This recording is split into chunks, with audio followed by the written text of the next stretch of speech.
I'd like to go over a basic Camera Raw workflow for working with images.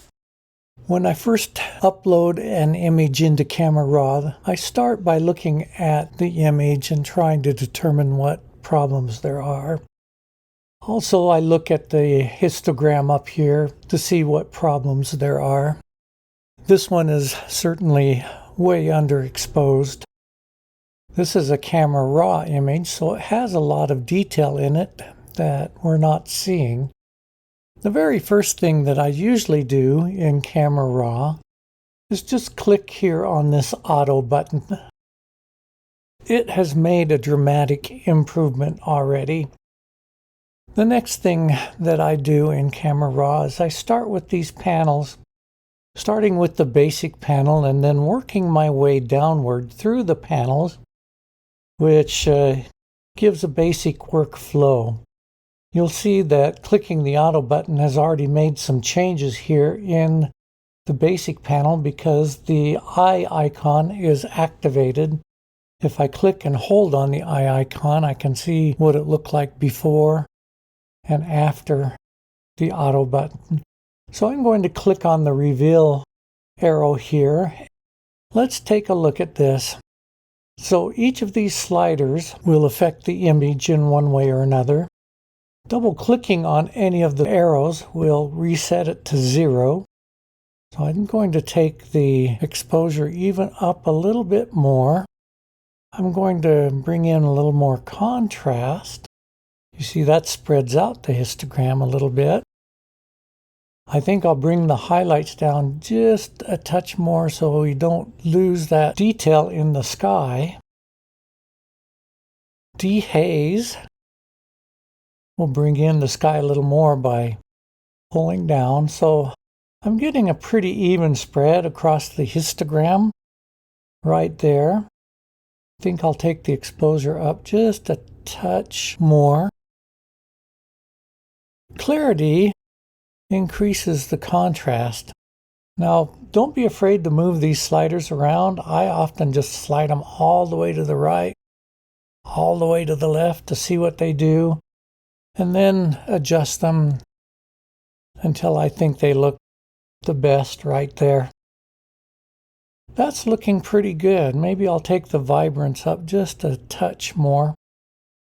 The difference between vibrance and saturation: vibrance starts saturating the pixels that have the least amount of saturation first, and then goes up the scale to the pixels that have the most saturation, whereas the saturation slider does every pixel at the same rate.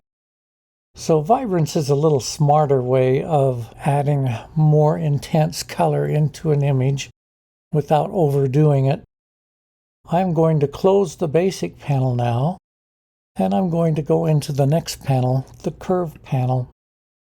The curve panel lets me adjust highlights, lights, darks, and shadows. It's kind of like a fine tuning, and I can do it for all 3 channels or just the red channel, the green channel, or the blue channel. One of the nice things here is you can see the channels opposite colors. If I pull down, I'm adding more green. If I pull up, I'm adding more red. If I want to get rid of a point, I'll just drag it completely off the curve itself.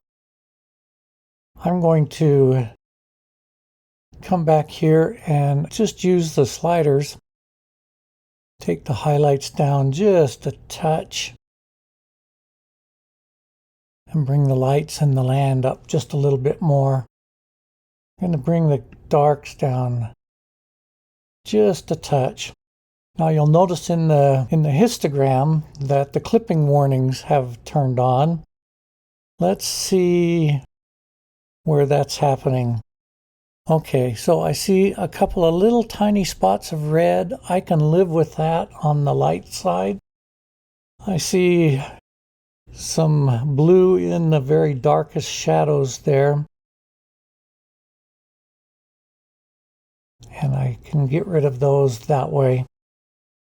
The next thing is the detail panel.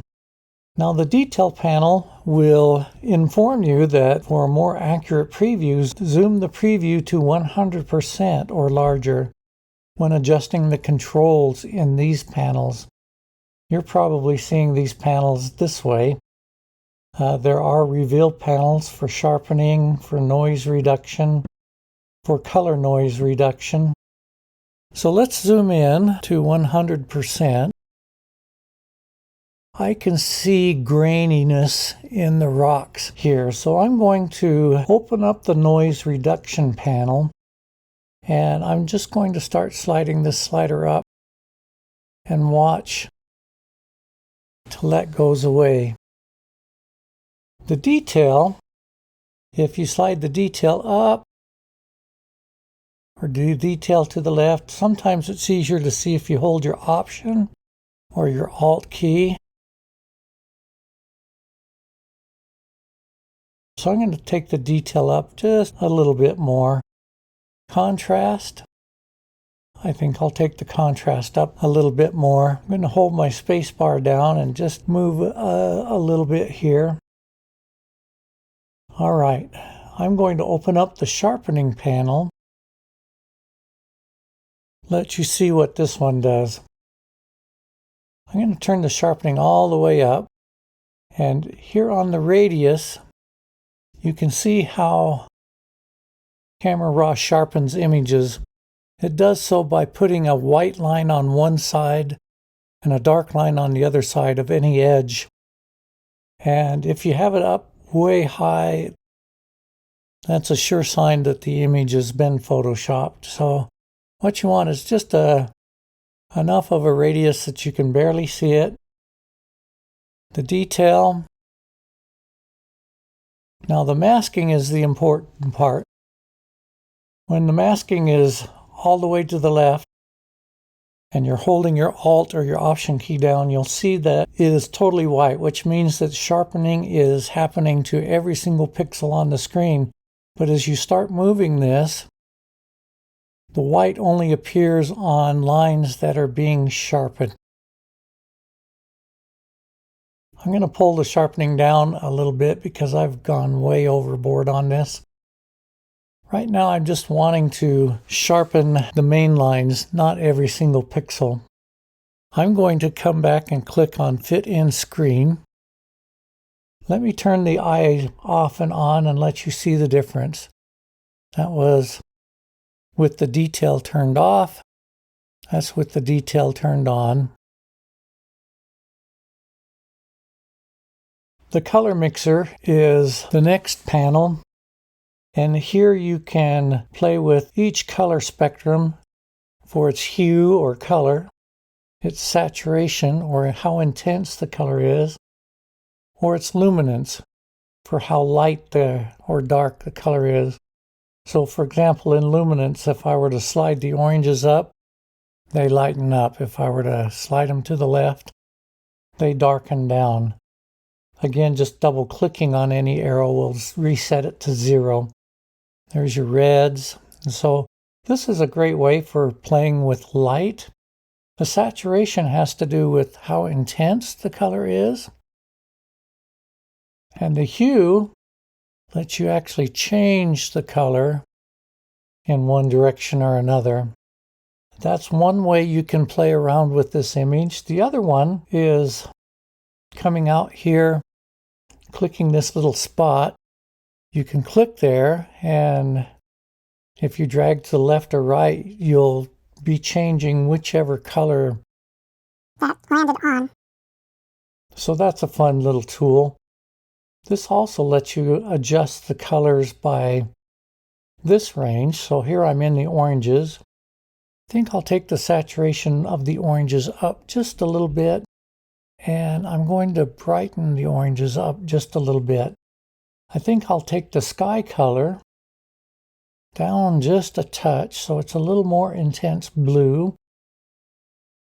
And so you get an idea. Color grading, optics, geometry, effects, calibration we'll go over in later lessons. But that's my basic workflow for working in Camera Raw. At the end of that, I can click Open. Those settings will be saved in the image. The file will open in Photoshop. I'm going to flip over into Bridge real quickly and just show you one other thing. So in Bridge, when you've changed an image, you'll see the changes here in Bridge. And there's this little icon up here at the top. That is, if you right mouse button click on it, lets you get into your develop settings. And so here I could copy these settings and then paste them into other images in Bridge. Or I can clear the settings. One thing that you'll notice though, that this image sitting on my desktop still looks like the original image. That's because your operating system in Windows and on Macintoshes cannot read the list of directions and apply them that Adobe puts inside the file. So it'll look like you've not done anything to your image out here on your desktop, but if you look at it in Bridge, you'll see that I have applied these particular settings. So that's important to remember.